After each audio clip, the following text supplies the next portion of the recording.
Se você ainda acha que o jogo do abate é só um arco de torneio estiloso, cheio de lutas estratégicas, expansão de domínio e personagens apelões trocando golpes cinematográficos, eu preciso te dizer uma coisa que talvez vá doer um pouquinho no seu coração. O jogo do abate, manito, não é um arco, não é um campeonato e muito menos um Battle Royale criativo. O jogo do abate é um genocídio cuidadosamente planejado, arquitetado ao longo de 1000 anos, embalado com estética de shounen para parecer entretenimento, enquanto na prática é um abatedor humano movido à energia amaldiçoada. E o mais assustador de tudo isso é que quando você tira as regras da interface, os pontos e a empolgação das batalhas, o que sobra não é competição, é extermínio sistemático. E hoje, manito, eu quero conversar com você sobre isso de verdade, sem romantizar a luta bonita, sem tratar como um arco insano de estratégia, mas escancarando o que o mangá de Jujutsu Kaisen realmente mostra sobre esse arco. Porque se você parar para analisar friamente, seguindo apenas o que o próprio mangá confirma, o plano de Kenjaku nunca foi criar um jogo, foi criar um mecanismo de moagem humana, e a genialidade cruel disso é que ele transforma as próprias vítimas em combustível. Então vamos organizar isso com calma, porque quanto mais você entende a estrutura do jogo do abate, mais desconfortável esse jogo fica. Mas antes de a gente começar a falar sobre o jogo do abate, deixa aquele like maroto para fortalecer o canal, e se ainda não é inscrito, aproveita para se inscrever e não perder os próximos vídeos, beleza? Agora bora deixar de enrolação e bora para esse vídeo. Para entendermos melhor o que é o jogo do abate, a gente precisa do contexto.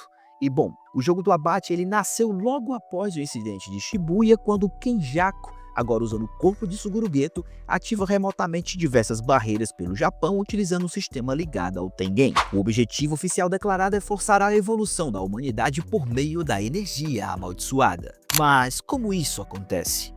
Não é distribuindo poder, não é despertando consciência coletiva pacífica, é obrigando pessoas a se matarem dentro de colônias fechadas, onde a energia liberada pelas mortes fica acumulada para alimentar um processo de fusão em massa. Para fazer tudo isso acontecer, o nosso humano Kenjaku precisa gerar uma quantidade absurda de energia amaldiçoada para viabilizar a fusão entre o Tengen e a humanidade. E energia amaldiçoada no mundo de Jujutsu Kaisen não surge do nada.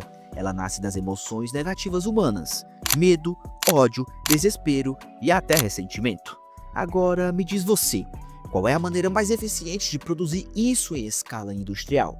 Bom, criando um sistema onde milhares de pessoas são forçadas a lutar até a morte sob a ameaça de execução automática. Sim, porque as regras do jogo do abate não são neutras, manitos. Elas são desenhadas para eliminar qualquer possibilidade de fuga moral. Quem desperta a técnica amaldiçoada é obrigado a entrar na colônia. Quem entra se torna um jogador automaticamente. Quem não pontua em 19 dias perde a técnica, o que para os recém-despertos significa uma morte cerebral. Para ganhar pontos, é necessário matar outros jogadores. Para alterar as regras, é preciso gastar pontos. E para sobreviver, você precisa matar.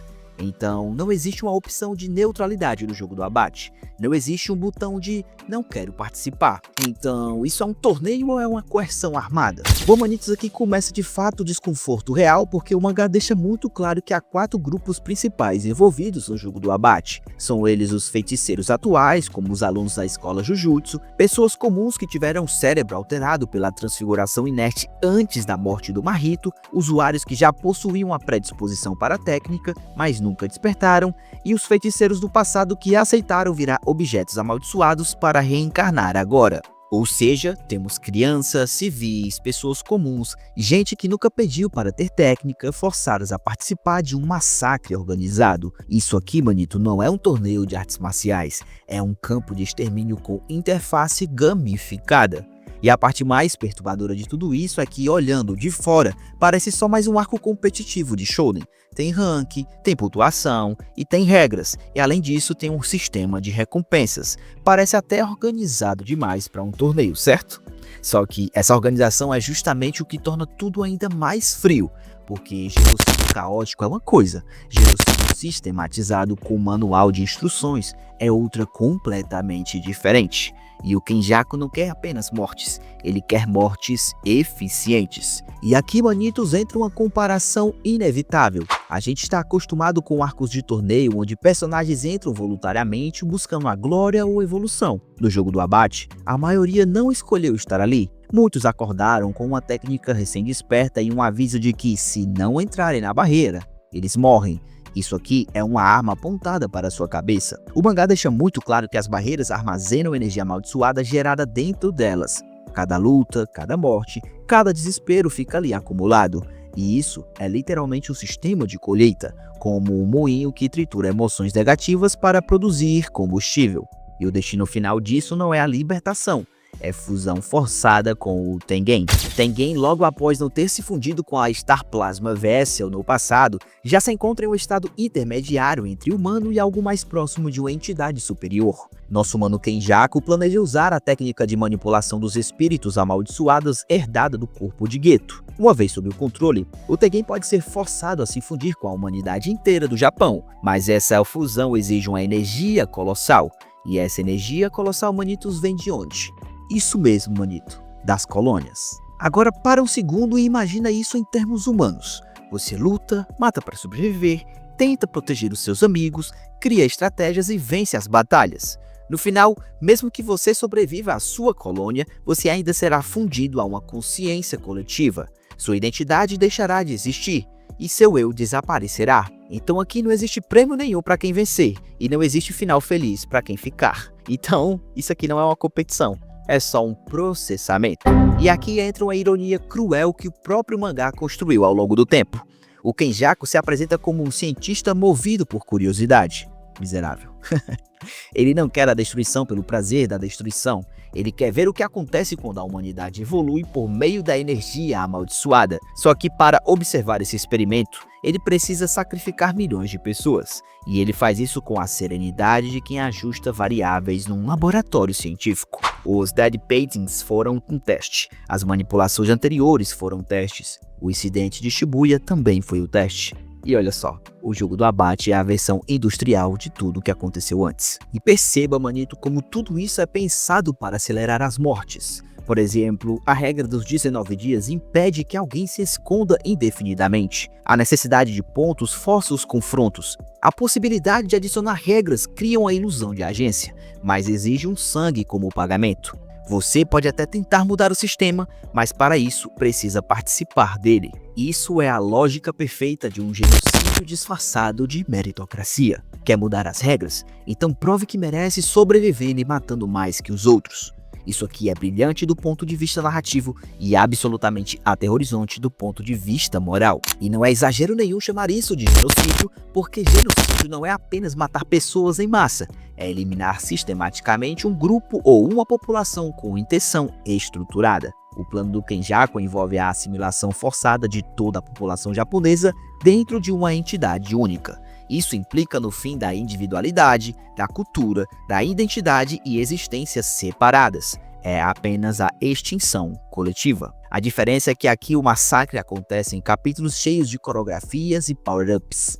E talvez o ponto mais desconfortável seja que os próprios protagonistas precisam sujar as mãos para tentar interromper tudo isso. E o Itadori, o Megumi, o Yuta e o Hakari, todos eles entram no jogo sabendo que terão que matar em algum momento. Eles até tentam minimizar tudo isso, tentando criar regras para facilitar a saída dos jogadores, mas ainda assim participam desse sistema, porque o sistema foi feito para não permitir a pureza. E aqui mora o detalhe que transforma o arco em algo muito mais sombrio do que parece. Você não pode vencer o jogo do abate sem se tornar parte do jogo do abate. Então não existe uma vitória limpa nesse jogo. O Kenjaku não só criou um mecanismo de morte, ele criou um mecanismo que obriga heróis a se comprometerem moralmente, porque cada ponto que eles acumulam significa uma vida que deixou de existir. E enquanto isso, a energia vai só subindo, a fusão se aproximando e o experimento avançando. É por isso que eu digo que chamar isso de arco de torneio é quase um desserviço à gravidade do que está acontecendo ali.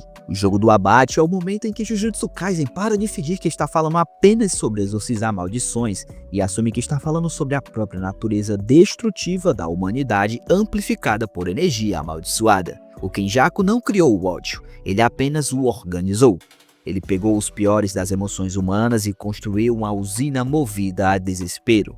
E se você acha que isso é um exagero dramático, lembra que o próprio plano final é criar algo que ultrapasse até mesmo a compreensão dele. Ele quer forçar uma evolução cujo resultado ele mesmo não consegue prever completamente. Isso aqui não é libertação, isso é brincar de Deus com a matéria humana. Então, quando alguém diz que o jogo do abate é confuso, complexo ou cheio de regras demais, talvez a confusão seja intencional, porque quanto mais você foca nos detalhes técnicos, menos você percebe a escala do horror estrutural. E é justamente essa genialidade que torna o arco tão poderoso. Não é sobre quem vence quem. É sobre o fato de que, independente de quem vença as lutas individuais, a estrutura inteira já foi montada para triturar a humanidade. E se evoluir significa deixar de ser humano, perder a identidade, virar parte de uma consciência coletiva alimentada por emoções negativas, então talvez a pergunta que a obra está fazendo não seja quem é o mais forte, mas sim, vale a pena continuar existindo assim? Bom, agora eu quero saber de você. Depois de olhar tudo isso sem filtro, você ainda consegue chamar o jogo do abate de torneio? Ou você também enxerga essa máquina de extermínio disfarçada de entretenimento? Deixa aqui nos comentários a tua humilde opinião. E se você gostou desse vídeo, não esquece de deixar aquele like maroto para fortalecer o canal. E se ainda não é inscrito, aproveita para se inscrever e não perder os próximos vídeos sobre Jujutsu Kaisen e outros animes que eu trago aqui toda semana para vocês. Obrigado por ter assistido esse vídeo até aqui. Te encontro no próximo vídeo. Valeu, manito. Até a próxima. Fui!